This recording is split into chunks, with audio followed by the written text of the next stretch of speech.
Baik, assalamualaikum warahmatullahi wabarakatuh. Saya Muhammad Ardan Gus Yuliansyah dari kelas D4TE 2C.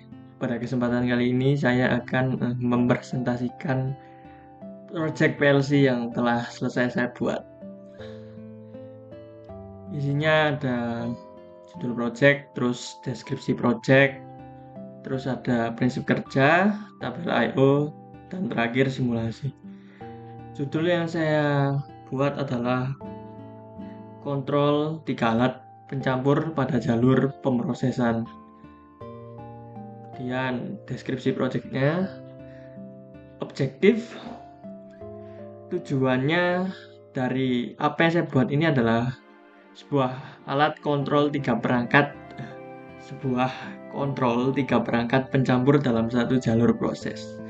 Kemudian 2 perangkat pencampur berjalan secara paralel satu sama lain. Ketika salah satu dari proses pencampuran berhenti, sangkar penghenti individual akan menghidupkan perangkat pencampur ketiga dan perangkat yang dioperasikan dengan tombol stop dihentikan. Artinya jika salah satu dari dua ini ada yang dinonaktifkan, maka yang ketiga ini menggantikan tugas dari sebelumnya. Kemudian perangkat harus tetap berjalan dan hanya bisa berhenti ketika tombol stop ditekan. Dan terakhir valve material A dan valve material B dapat dioperasikan secara manual. Gambarannya seperti ini. Lanjut ke prinsip kerja. Bagian ini merupakan bagian yang sangat lama. Jadi tolong diperhatikan dan didengarkan ya. Pertama, ketika start ditekan, material A dan B mengalir ke arah valve material A dan valve material B. Kemudian kedua valve material A dan B tadi dibuka sehingga material A dan B mengalir ke jalurnya masing-masing. Kemudian V1 dan V3 terbuka menyebabkan tank 1 dan tank 2 terisi oleh material A. Kemudian yang keempat, material A mengisi tank 1 dan tank 2, sensornya menyala. Dalam hal ini sensornya adalah LLS1 dan LLS2. Lanjut. Kemudian V1 dan V3 tertutup setelah material A berhasil mengisi tank 1 dan tank 2 hingga mengaktifkan sensor MLS1 dan MLS2. Berarti materialnya tadi sudah mengisi separuh dari tangki. Selanjutnya, aktivasi dari sensor ML1 dan ML2 ini memicu V2 dan V4 terbuka sehingga material B dapat mengalir masuk. Ketujuh, material B akan terus mengisi tank 1 dan tank 2 hingga sensor HLS1 dan HLS2 menyala. Artinya material B ini mengisi separuh sebelumnya, diisi separuh lagi sampai HLS1 dan HLS2 menyala. Kemudian setelah sensor HLS tadi menyala, V2 dan V4 tertutup. Valve material B tadi tertutup. Kesembilan, setelah V2 dan V4 tertutup, barulah mesin pengaduk yakni M1 dan M2 menyala selama 10 detik. Ya, anggap saja kompensasi dari waktu 10 menit karena tidak mungkin saya menampilkan 10 menit untuk proses pengadukan saja.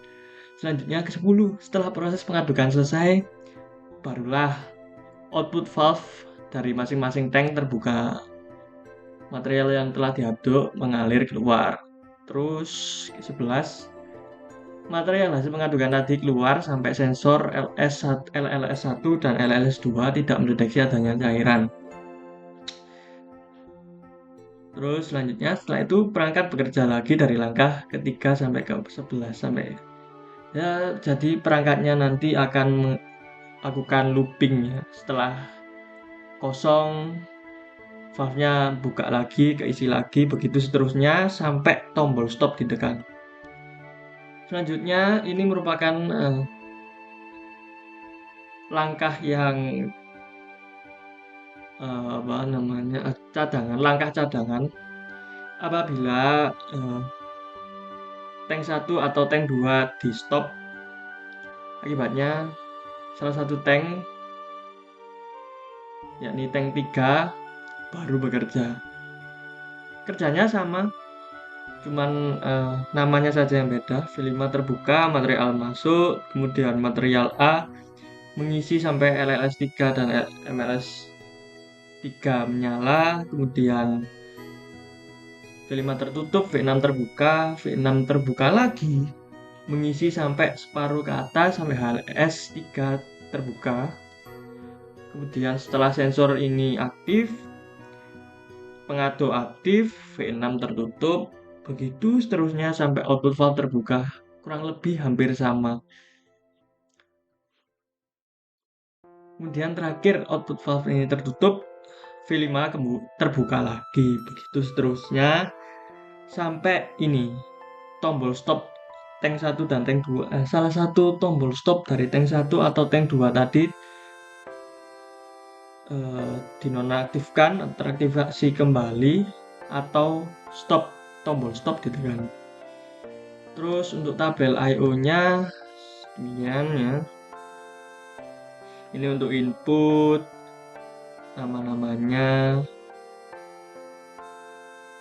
Kemudian untuk output, saya juga dalam output ini saya juga menggunakan alamat berupa W10.00 dan W10.01 yang saya beri nama master coil 1, master coil 2. Gunanya apa? Nanti dilihat di simulasi. Kemudian saya juga hanya menggunakan timer saja, karena menggunakan counter apa yang harus di counter saya juga bingung, kurang tahu ya. Jadi saya hanya menggunakan timer saja. Dan lanjut ke simulasi. Baik, kita sudah masuk ke dalam ladder diagram yang telah saya buat. Di sini ada tombol start, ada tombol stop tank ini, stop tank tadi. Sebab ini semua adalah bagian dari latchingnya atau pengunci, saklar pengunci lama yang saya beri nama master coil ini. Kalau ini nyala berarti ini semua nanti nyala semua. Nah, ini dia yang dimaksudkan valve material 1 sama valve material 2 yang bisa diaktifkan, dinonaktifkan. Ya, kurang lebih seperti ini.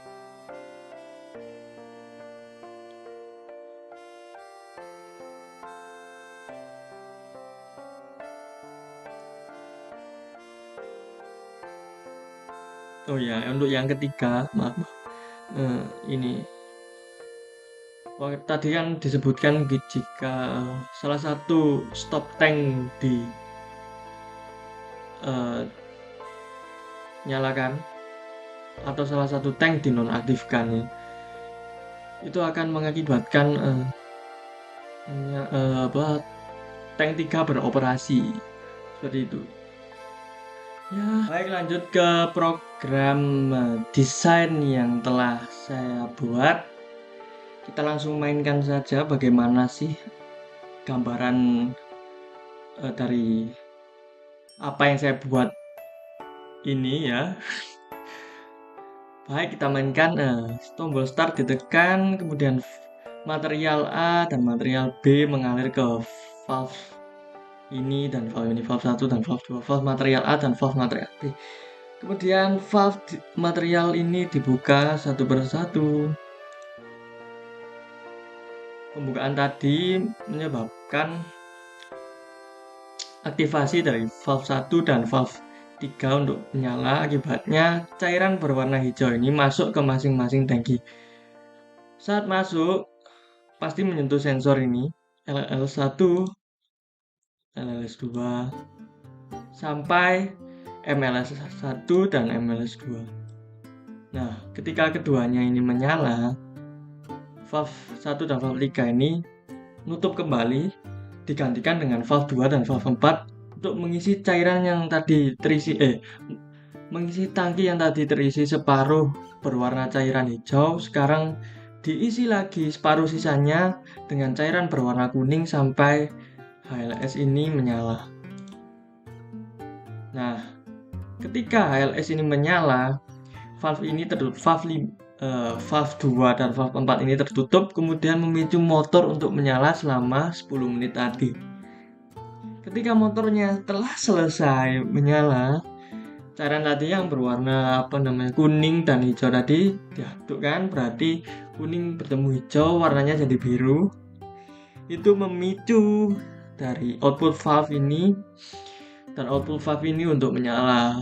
Akibatnya cairan yang ada pada kedua tangki ini akan perlahan berkurang. Terus kan saat berkurang berarti sensornya juga mati kan keduanya. Sampai sensor LLS1 dan LLS2 ini matikan. Nah, saat mati tadi, valve 1 dan valve 3 ini kembali terbuka. Terus apa lagi? Tadi di bagian deskripsi juga disebutkan jika ada sebuah kondisi cadangan di mana tangki 1 dan tangki 2 ini dinonaktifkan atau tidak bekerja, dinonaktifkan seperti ini. Valve-nya akan tertutup, kemudian cairan yang tadi mengalir ke sini dialirkan ke tangki cadangan tadi. Kita matikan dulu.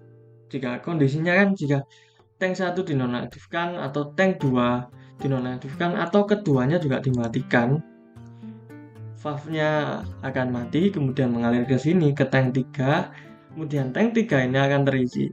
Bekerja sama persis seperti yang tadi ketika ini diisi cairan hijau, kemudian menyala, terisi, kemudian MLS 3 ini juga terisi.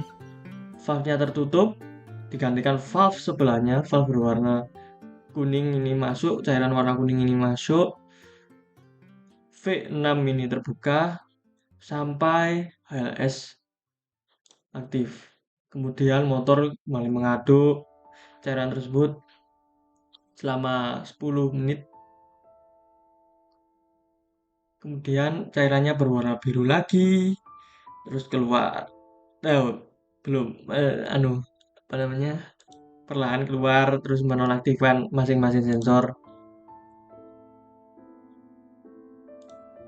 Terus kembali lagi ngeloop, valve 5-nya kebuka lagi, dan seterusnya looping, kecuali jika ini dimatikan, tertutup, atau ini dimatikan dan ini juga dimatikan, terus stop. Demikianlah presentasi project saya pada kesempatan kita kali ini. Mohon maaf jika ada sedikit belibet untuk menyampaikan apa yang saya buat, karena memang membuatnya sendiri prosesnya juga belibet. Ya mau bagaimana lagi. Terima kasih. Wassalamualaikum warahmatullahi wabarakatuh.